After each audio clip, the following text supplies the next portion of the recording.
So you have enough demand from LA to make the project actually work, and it basically backstops everything.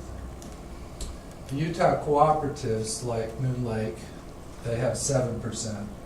Utah municipalities have a total of 14%. The largest single one is Murray, which has 4%.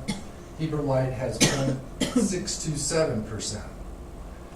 And since that's such a small number, it's worth looking at how much megawatts that is on an 1,800 megawatt plant.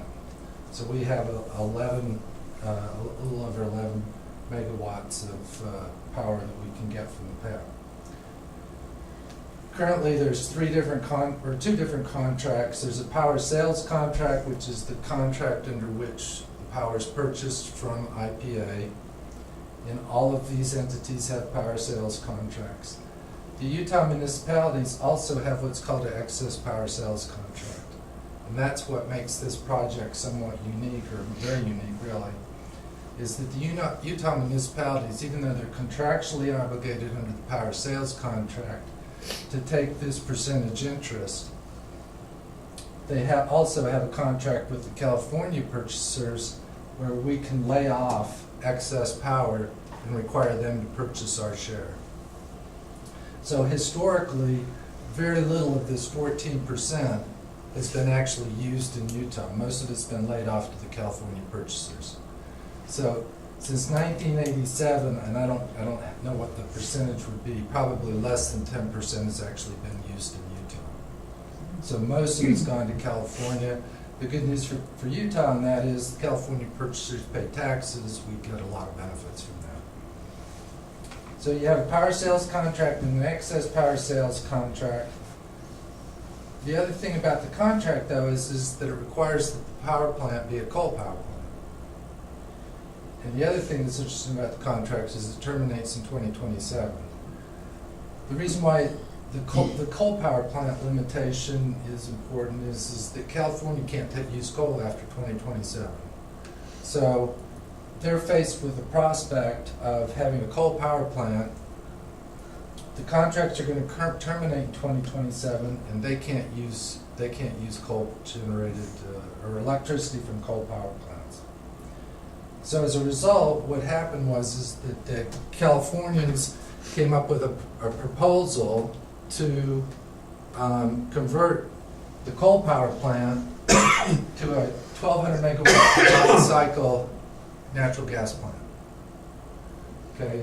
In order to do that, we had to amend that contract, the power sales contract, to first of all allow for construction of a natural gas plant as opposed to the coal plant.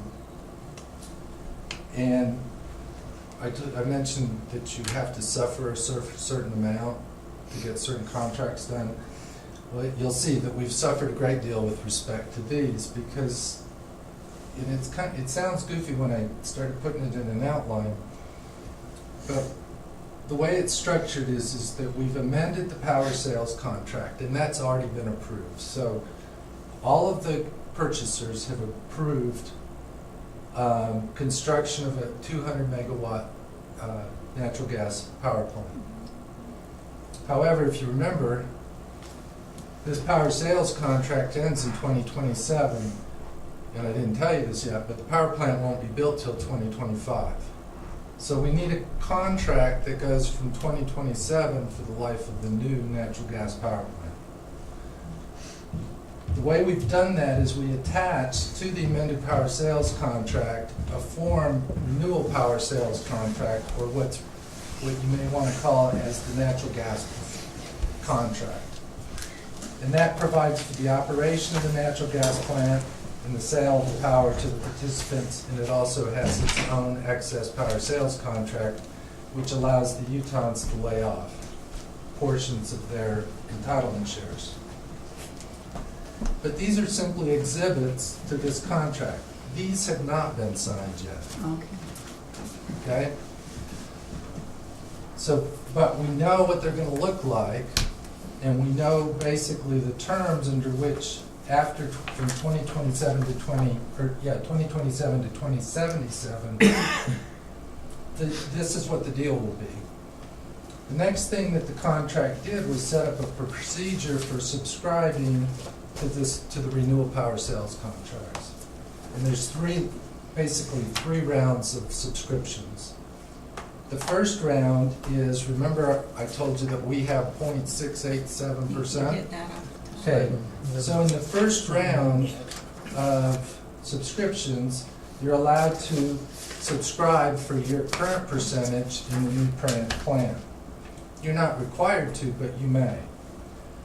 If we don't get 100% subscription in the first round, we move to the second round, what we call orphan shares, and we can pick up some additional shares if you want in the final round. And then you have the final round, and basically the final round is Los Angeles picks up what's left because they really want the project to go.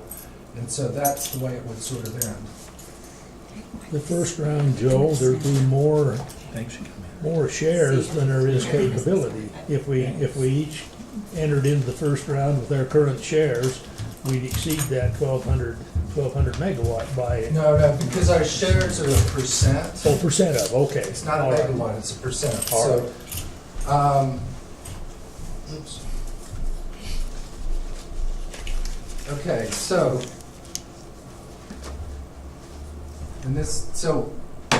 I set up the amended power sales contract. Now, here's where the confusion came in, I think, with the mayor and especially with me. Is in 2013, October 23 of 2013, the amended power sales contract with the exhibits was presented to our board and approved, and authorized the chair to execute the amended power sales contract. Nothing about the renewal yet, just the amended power sales contract. And then, almost a year later, a little bit less, we had the same resolution again, authorizing the chair to execute the amended power sales contract. Well, in 2013, we had the final version of everything until California changed it. So California came in with some very minor changes, but changed what we had approved here. So we had a second approval in 2015 to approve the minor changes that California had made and authorized the chair to execute the amended power sales contract. So that's where the confusion came in my mind. So we did then in 2015, and I forgot to write it down, but the amended power sales contract's now been executed by all the purchasers, and it's now in force in effect. So we don't have to worry about that anymore. Now we're down to, what are we going to do about the renewable power sales contract? In 2016, May of this past year, the board authorized Jason to execute the power sales contract and the excess power sales contract, and to subscribe to the project for the natural gas portion of the project, our current entitlement share. So that's the 0.6%. And then also allowed for Jason to make subscriptions for orphan shares, up to a specified minimum, which was the 11 megawatts that we had in the original contract. And that's where we are right now. So Jason has the authority to do this now, and we have actually submitted our first round subscription for our 6%, 0.6%. And unfortunately, the Californians, you talk about Rocky Mountain Power not moving, they move at light speed compared to the Californians. The Californians still haven't worked out all the details so that they can make their first round subscriptions. So we have all of the Utahns basically for our, I forget what the percentages were, 14% plus the REAs, which puts us about 21%. All of the Utahns have subscribed for their first round of subscriptions. Californians are still trying to get regulatory approval, and we anticipate pretty clearly that they're going to get it done by January 2016. So by January 2016, we will have the first round subscriptions completed.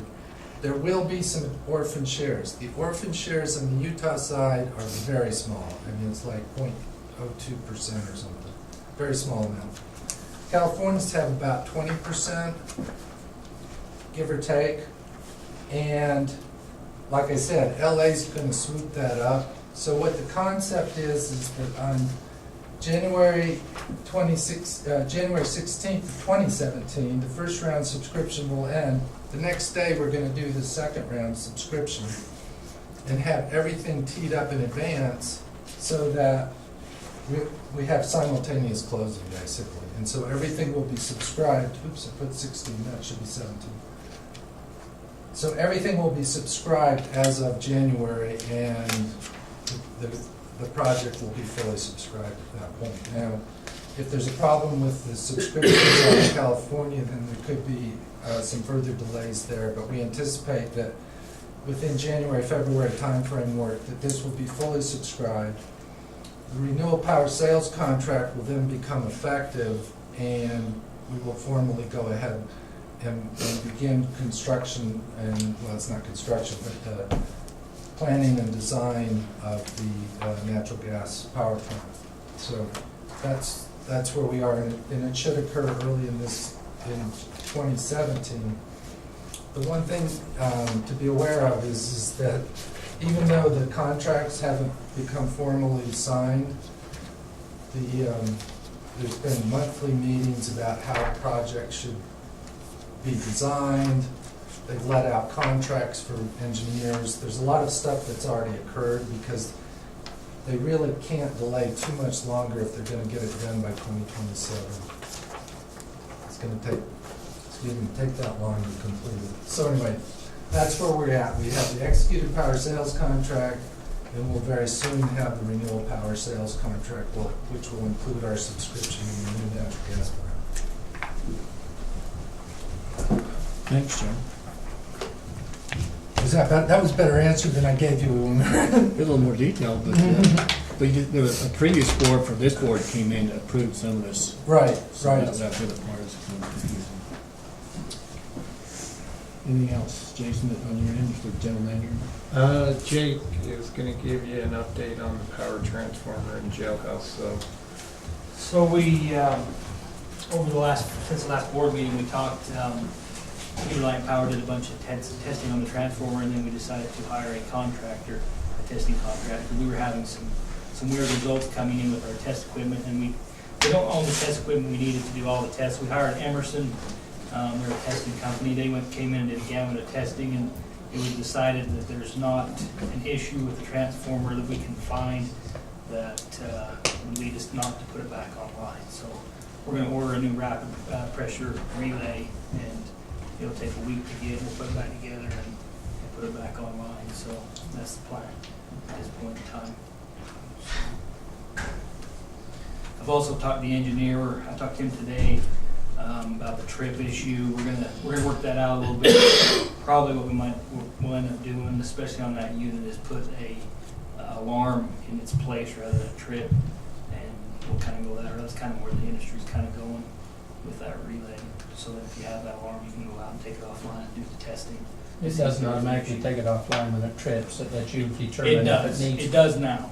Yeah, but if you put the alarm, Yes. then you'll go, and if it needs to go offline, then you'll do it. Because the rapid rise relay is really meant to detect low current, low fault currents in the transformer that the differential relay may not pick up, and that's why it's there. But there is nuisance trips that happen very seldom, but I think that's what we experienced with the relay. We tested the relay itself. We borrowed a tester from Springville, and we were getting really good results with it, and so we didn't really trust the relay itself, so we're pretty confident that was the issue. But we probably will look into doing the alarm rather than a trip, and then if we get that alarm, we'll go out, if it's possible, we'll take the sub off for the transformer and test it, make sure there's not an issue. It's not imminent destruction. When you get the alarm, it just says, hey, something little. Well, if you get the alarm and the transformer doesn't trip off on the differential, then it could be a nuisance trip, or it could be a low level fall in the winding, that we would definitely take the transformer off if we could. If we got the alarm and didn't trip off, so we could test it, that would be the procedure, just to make sure. That's what it's there for. So that's where we're at. Hopefully we'll get it back on the next couple of weeks. The weather kind of makes it hard to do anything. So we got to open the tank up, change it out, and so it's pretty tough. So we might have it back on by next board meeting, hopefully. That's it on the transformer. Assume you passed item 2, the board meeting schedule? Yeah, did you have any concerns on that? No, I didn't. Everything pretty well passed? They're basically the fourth Wednesday, except those few, right? November, December, it's holidays and moved them up. Yeah. I'll sometimes jump on top of the council meeting, but we won't grab it this week. Any else from staff? Emily? Harold? If that concludes the general manager report, you gentlemen, are you here for the budget hearing? The budget hearings for the capital projects, the 2017 budget, and the fee schedule. If that's not in your category, is there something else you gentlemen want to discuss with the board before? But that hearing's is for those items only. If you have something different than other than those 3, capital projects, the budget, and fee schedules, then present it to the board now if you wouldn't mind doing it. Yeah, we're probably waiting for a few more people that would like to give public comment. We understand that this is the one meeting where you do receive public comment for items that are not on your agenda. Yeah, that's correct. But I'm just saying that you want to wait a few minutes then? Because once we open the public hearing, that those discussions on those items only, if you have other things for rates or other concerns that need to be brought up, not during the public hearing, but before or after the hearing, because that's what you have the concern for something else besides those budgets. No, it's mainly the public hearing. Okay. So we can basically address it at any time when it works for you guys. Yeah, if you would like to, I mean, if it's not related to budgets, then I'd have you talk about it now. It just, the only reason it's, you say 6 o'clock, and I don't know if other people are gonna show up, but I Yeah. don't think we should cut them off from public comment, other people in the community that would like to give input. Okay, I just want to say, well, the public hearing, it has to be in those budgets. If it's not in those budgets, you can't speak. You can speak, but won't be helpful. You need to do it either before or after. We'll wait till after the budget hearing if you have another concerns or something How long else. do you think that will take? I hope 2 minutes. But it depends who shows up and talks about, the board's already gone through it. It shouldn't take that long on our end of it. Mr. Chairman, just so you're aware, as soon as the budget hearing is done, I need to be excused again and go back to the Okay. council meeting. Thank you. Acknowledge Mr. Chairman Kendall Critton for showing up. Excuse Mayor Bonner, she had to go to her council meeting. We'll take just a 5-minute break, and we'll start the public hearing at 6 o'clock.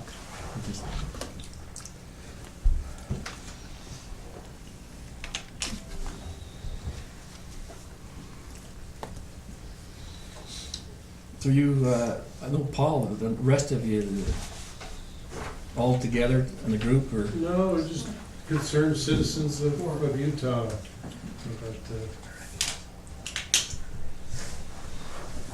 Well, thanks for coming. We I like when appreciate the people- opportunity to speak to the board. Yeah, we like What'd you do, guys? What'd you like guys when do? people show up. He said this Make would sure be you continued sign in to on the January. sheet there if you don't mind. Talk to Those him people about come that around earlier. later to have them sign up for would please. And then this. We subscribe. So, yeah, we did. What is it? It's a meeting. Hey, Jason. I don't have anything now that represents Heber Light and Power. We had to come and make a presentation to us next week on Western County's. That is.